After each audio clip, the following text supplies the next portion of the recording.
Yo soy estudiante del posgrado de Ciencias Antropológicas de la UAM Iztapalapa y estoy realizando ahí una investigación de la cual les voy a hablar sobre el proyecto de investigación. Es una investigación que va empezando, que se llama Inquilinos en viviendas compartidas y formas de habitar el centro histórico de la Ciudad de México. Bueno, para explicar bien a qué me refiero con vivienda compartida en el centro histórico de la Ciudad de México, me parece importante contarles un poquito de dónde surge como mi interés por este proyecto. Este proyecto surge tras el que yo haya realizado mi investigación de maestría, que la hice, era otro tema, hablaba yo de la Plaza Garibaldi, enmarcada en la discusión sobre el espacio público, y sobre todo yo revisaba este proceso, el reciente proceso de renovación del que fue objeto esta Plaza Garibaldi. Como parte de la investigación, yo tuve que hacer una estancia de un mes en las cercanías de la Plaza Garibaldi. Ahí renté un cuarto que justamente se los marco aquí como en el departamento 1, yo estaba en la habitación 4 y pues era un cuarto en el que yo esperaba llegar, encontrarme unos roomies y tener hasta conocer a informantes, ¿no? Y me topé pues con una realidad muy distinta a lo que yo había podido ver anteriormente. Era un espacio en el que se eliminaban todas las áreas comunes, lo que era la cocina se quitaba y se cerraba con tabla roca para hacer otro cuarto, y justo esta habitación 4 donde yo estuve estaba en el espacio en el que anteriormente había una cocina. Yo estoy ahí una noche, huyo por una plaga de chinches y me voy al departamento 2, que me alquila el mismo señor, dueño de este departamento 1, que es un departamento configurado de la misma manera. Se eliminan los espacios comunes, se cierran con madera triplay y se hacen más cuartos para ocupar el espacio pues, al máximo. Tras esta experiencia yo empiezo... La verdad fue un tema que yo dejé de lado. Yo estaba hablando del espacio público y no me interesaba tanto la vivienda, ¿no? Pero pues a lo largo del trabajo de campo, en todas esas charlas informales que uno sostiene, yo me voy acercando con mis informantes y sale el tema de en qué lugares viven ellos. Varios de los informantes con los que actualmente sigo trabajando los retomo de ese primer trabajo en la Plaza Garibaldi, y aquí les menciono 3 que me parecen muy importantes. Uno es, por ejemplo, el señor Alfonso. Él dispensa papel, trabaja dispensando papel en un baño público de la Plaza Garibaldi. Lleva 10 años viviendo en un cuarto muy parecido, en un departamento cuya acomodamiento es parecido al que yo les mostraba anteriormente donde estuve, pero en estos departamentos él renta bajo la modalidad de renta de cama. ¿Qué quiere decir? En esos cuartos ya divididos, los dueños ponen todas las literas que pueden acomodar y rentan esas camas. Él paga 350 pesos al mes por una cama en ese lugar. Y bueno, yo decía, pues no tendrá más opciones de vida, vive en condiciones paupérrimas y no tiene para dónde irse. Y él me hablaba que tiene todo un historial migratorio, estuvo en Estados Unidos, juntó dinero y compró un terreno en Ecatepec. Ese terreno, no sé aún si legalmente o solamente de palabra, lo ha cedido a su hijo, y en ese lugar vive su hijo con su esposa y su familia, bueno, sus otros 2 hijos que ya tuvo. Él dice que no se quiere ir para allá, no le interesa compartir esa vivienda con su familia, ¿no? Él dice que acá lo que tiene es libertad, y obviamente hay todo hay un apego a lo que es Garibaldi y a este barrio. Otro caso que es como de los que también más me interesan es el de la señora Tere. Ella tiene 60 años, ella sí está en condiciones complicadas económicas, tiene muchos problemas de salud y su trabajo es informal, es vendedora ambulante, tiene un carrito de súper donde tiene dulces y los vende en la Plaza Garibaldi, y ella renta en cuartos que se configuran de la misma manera, pero ella no le alcanza para la cama. Ella paga por un pedazo de piso, me decía que 500 pesos. 500 pesos en el cuarto del que es dueño de este departamento. Que él tiene su cuarto para él solo y a ella le da chance de tener un pedazo de piso. Yo le preguntaba por qué nos iba a las camas de 350 pesos, pues está más barato, ¿no? Y me decía, es que ahí no tengo privacidad. ¿Te imaginas estar con tanto mariachi, con tanto hombre? Yo ahí no tengo privacidad.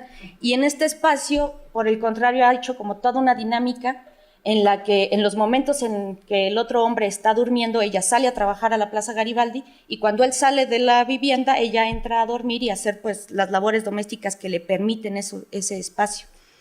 Bueno, tras esta experiencia, tras este primer acercamiento con los informantes, que puedo decir hasta ahora es muy superficial, o sea, el plan es justamente ahondar en estas experiencias de habitar, pues logro tener como una primera idea de cómo se configuran estos espacios, la dificultad para habitarlos, la verdad es como muy complicado porque no hay ningún área común, entonces uno se despierta, los que se bañan ahí, porque se pueden bañar, se bañan y pues sales al espacio público, no hay más que hacer ahí, no hay posibilidad de hacer una vida doméstica.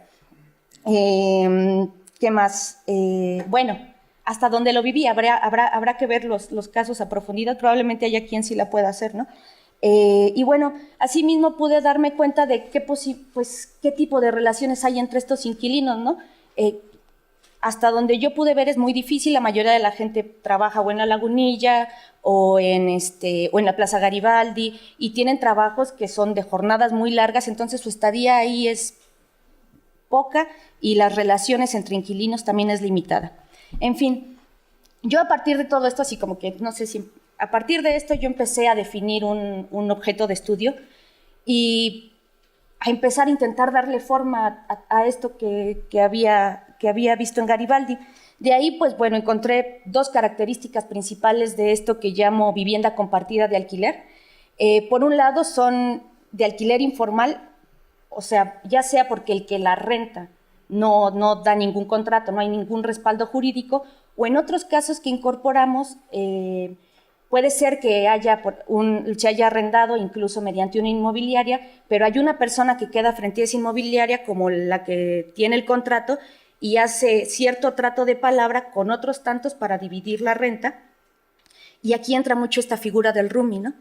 Que decidimos meter porque nos parecía como absurdo de repente cerrar esta idea de la vivienda compartida y dejarlo en la idea de que es solamente de gente muy pobre, cuando nos estamos dando cuenta de que hay jóvenes que tal vez no están en esas condiciones de pobreza, pero habría que ver si no más bien es como una pobreza eufemizada, ¿no?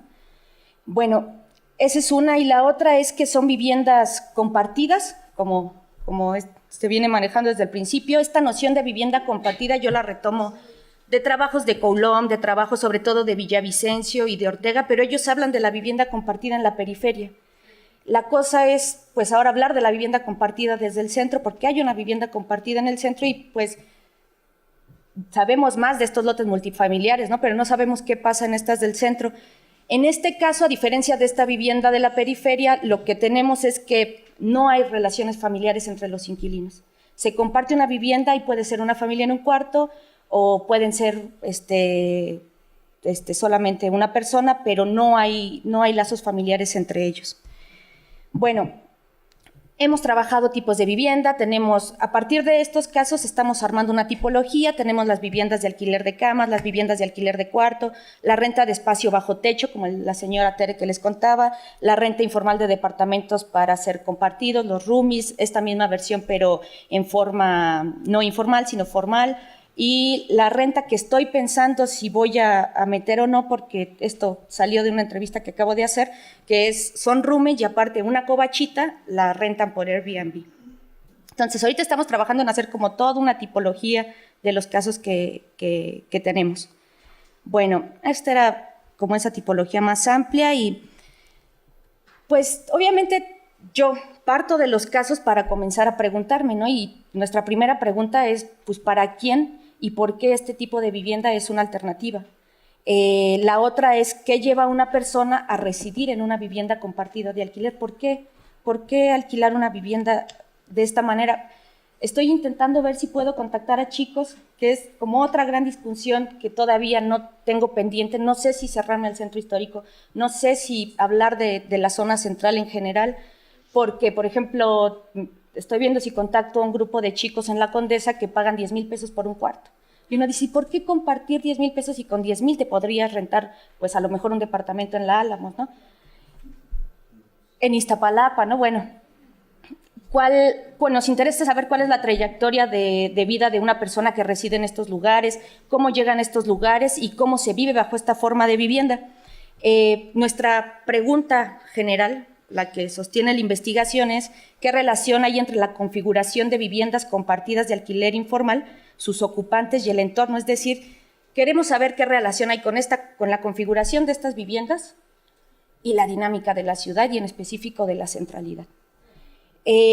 Nos sostenemos bajo la idea del habitar, justamente porque creemos, bueno, no nos interesa la vivienda en sí y el cómo se vive allá adentro, sino su relación con una experiencia más amplia del habitar que incluye la ciudad, ¿no? Y para cerrar, les cuento de la hipótesis. De entrada, creemos que este tipo de vivienda, se llega a esta vivienda por una elección. Y se llega a este tipo de vivienda por una elección en la que efectivamente influyen valoraciones en las que resulta más importante el exterior a la vivienda que la manera en que ésta se está configurando, o sea, interiormente. Vale la pena como acaso adentro sufrirle un poquito porque afuera está bonito o porque hay más equipamiento, porque hay transporte público, pero sobre esta noción nos parece importante como quitar esas ideas de que, por ejemplo, en el caso de los roomies, todo el mundo dice, con tal de tener un estilo de vida cosmopolita, no les importa si todo su sueldo se les va en una renta. Y a nosotros nos parece importante más bien, que es lo que planteamos en la hipótesis, poner el ojo en que estos espacios son más habitables, son más fáciles de domesticar. Y hasta ahora todos los casos con los que hemos trabajado son gente que tienen una amplia historia migratoria, vienen de estados de la República, vienen de otros países, y qué tanto les es más asequible habitar en estos espacios, pese a que económicamente sea mucho más caro o tengan que dividir la renta, a irse a Iztapalapa y tener que lidiar con el tener que comprender los códigos de una zona como esta. ¿Ya? Bueno, eso sería todo. Espero que haya quedado un poco claro. No sé qué.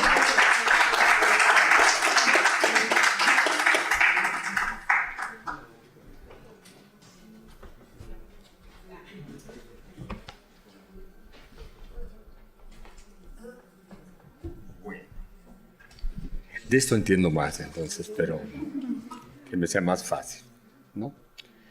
Empezaría diciéndote que ese me parece un estudio necesario, un estudio pertinente para entender la dinámica de nuestra ciudad, ¿no? Creo que yo te iba a sugerir que metieras las plantas de los edificios, ya te me adelantaste. Y yo creo que el tema de la cartografía de los sitios de estudio es importante para poderlos entender, para poder hacer eso que dijiste al final, ¿no? Sería interesante analizar qué es lo que la zona ofrece para que pase eso que tú estás diciendo, ¿no? Porque el tema de cuánto pagan de renta puede ser mucho o poco, pero el ejemplo que tú pones de Iztapalapa, hay que ver cuánto incrementa en transporte, en comida, en vida, ¿no? Que yo no sé si resulte más barato, al final resulta mucho más caro, o puede resultar más caro. Y luego el centro de la ciudad ofrece transporte, ofrece lugares de trabajo, aunque sean precarios como los que mencionas, educación, salud, comercio, recreación, que Iztapalapa, por ejemplo, no tiene, y que Ecatepec mucho menos, ¿no? Entonces, yo creo que es interesante ir combinando esos datos duros de lo que pasa alrededor con lo que la gente te va a decir, con lo que la gente está expresando, ¿no? Porque ese tema de que se sienten mejor en un lugar aunque tenga que compartir un cuarto porque es más suyo el lugar, nos habla de una noción de privacidad e intimidad muy diferente a la que nosotros tenemos. Y entonces no podemos juzgar a partir de la nuestra, sino ver qué está suponiendo ese. Y luego hay una cosa sobre el último punto, ¿no? Yo entiendo Villavicencio y una serie de gentes han tratado este tema, pues de este fenómeno que está pasando en el centro, pero pasa en la Roma, está pasando en la Condesa, ya pasó, pero ya está pasando en la Álamo, está pasando en Narvarte, está pasando en Lindavista, de una nueva población que está viniendo a vivir a las zonas centrales, ¿no? Y que no es una población homogénea ni de grandes ingresos, no necesariamente es de grandes ingresos, ¿no?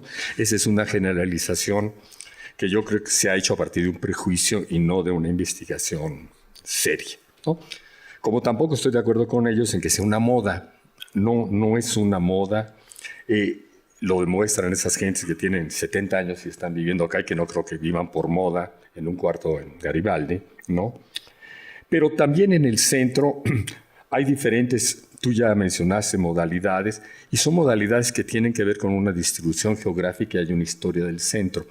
Garibaldi tiene una historia y una dinámica muy particular que es diferente a la de la zona oriente en la misma altura, por ejemplo, en la zona del Carmen, en donde la vivienda es más vieja, ¿no? Vemos vivienda colonial que se fraccionó y se fraccionó y se fraccionó y que tiene este fenómeno. Pero también la estamos encontrando en los bordes del centro, ¿no? En donde de repente en pleno eje central y Izazaga, un lugar que era un hotel, ahora es un lugar de habitación compartida de jóvenes y que tiene un éxito impresionante. Pero si nos vamos a Regina también pasa eso.